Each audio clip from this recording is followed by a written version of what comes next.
спокойствие, мир, умиротворенность. Я ухожу в другой мир. Этот мир я и вышивка. Околдовала, что ли, эта вышивка? Я не знаю. Это какое-то таинство для меня получается.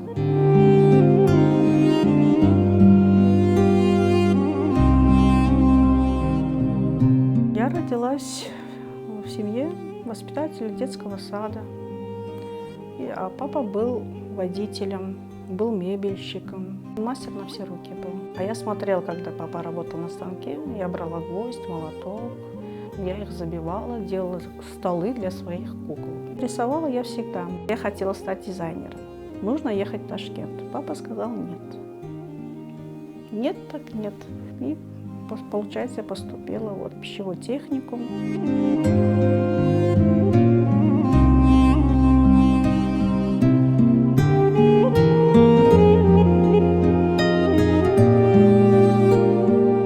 В 2017 году я думала, чем заняться, хотела открыть для себя что-то новое. И в интернете случайно нашла страничку. Набирали на курсы вышивки учениц.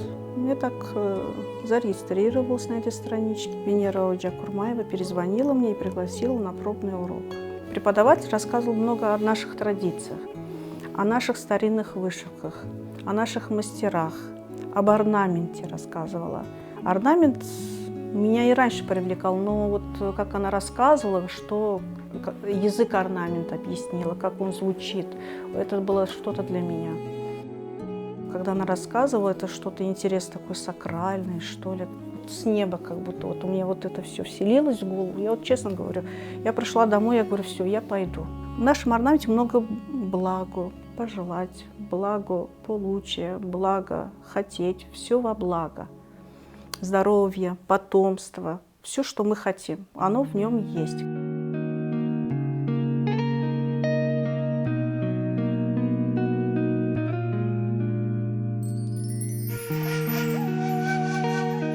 Любая вещь должна быть с добром сделана и добра желать.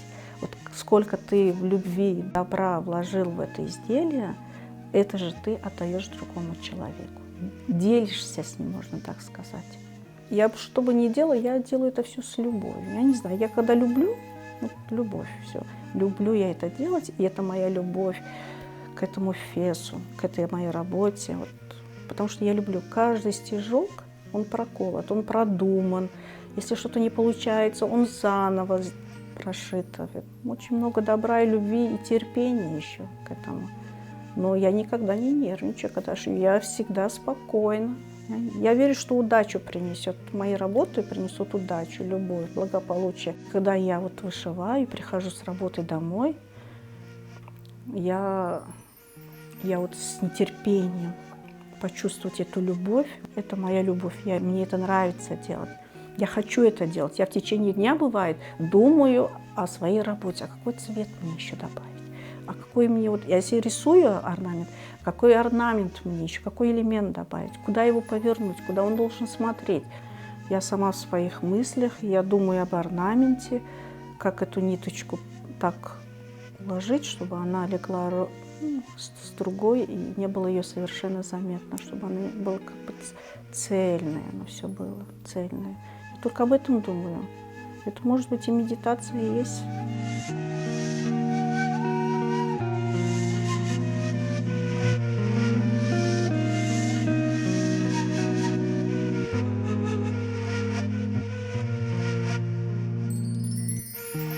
Если вот я смотрю на старинные работы, фесы, они такие заполненные, столько там элементов, даже вот вообще сумасшедшие. Вот такая красота. Я вот, когда смотрю на старинный орнамент, я их просто вижу. На любой орнамент я его вижу, я его чувствую, не знаю почему. Вот, когда я даже сама создаю его, рисую, что-то, вот, каждый элемент я долго прорисовываю, он подойдет сюда, он будет говорить с другими элементами, он не будет с ним говорить. Это как у них свой язык, как будто бы у этих элементов, вот эти цветы, цветочные изображения, растительные изображения, но они так говорят. Наверное, я не копировала ни один фес. Сумку я ни одну не копировала. Куран-хат только вот один, наверное, скопировала, а остальное я сама все. Я вот хочу только свое. Я уважаю и старинные орнаменты, и которые вот сейчас, потому что у каждого человека свое видение. Я, допустим, люблю и спокойные тона, но и в то же время хочу цвет видеть в этой жизни. В орнаменте что главное, я думаю, как и в любой картине, человек, взгляд должен остановиться и хотеть на него смотреть, разглядывать, как смотреть туда, сюда, вот куда что идет, куда что течет, это все важно.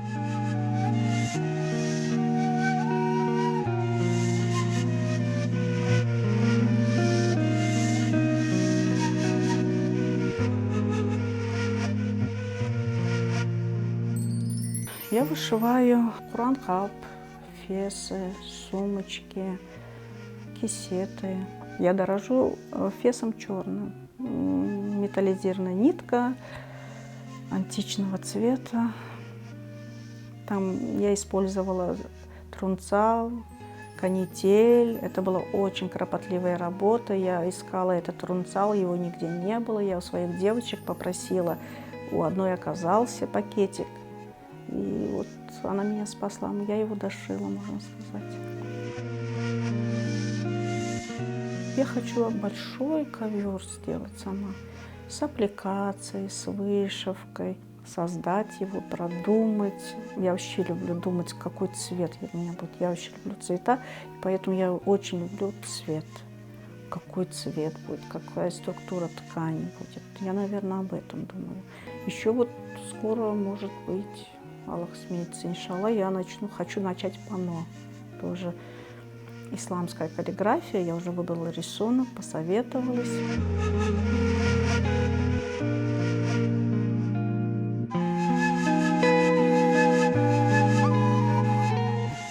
Начиналось как хобби, сейчас как образ жизни, а в будущем, надеюсь, это будет моей профессией. Любимой профессией, делом, которым я буду с любовью заниматься. Я хочу только этим заниматься. Когда я слышу слово «вышивка», я вспоминаю о работе, которая дома лежит. Ее нужно дошить, вышить, собрать, показать людям. Так заманило это все это.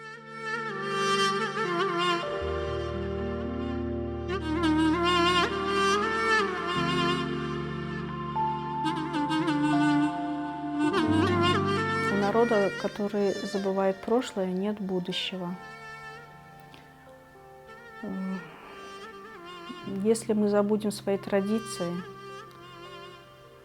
своих предков, то у нас никогда не будет будущего. И мы потеряемся, мы просто потеряемся. Пока мы помним наши традиции, наше прошлое, через что прошел наш народ, мы будем жить. Пока есть люди, которые занимаются развитием нашей культуры, декоративно-прикладного искусства, я верю, что наш народ будет жить и будет развиваться на своей родной земле.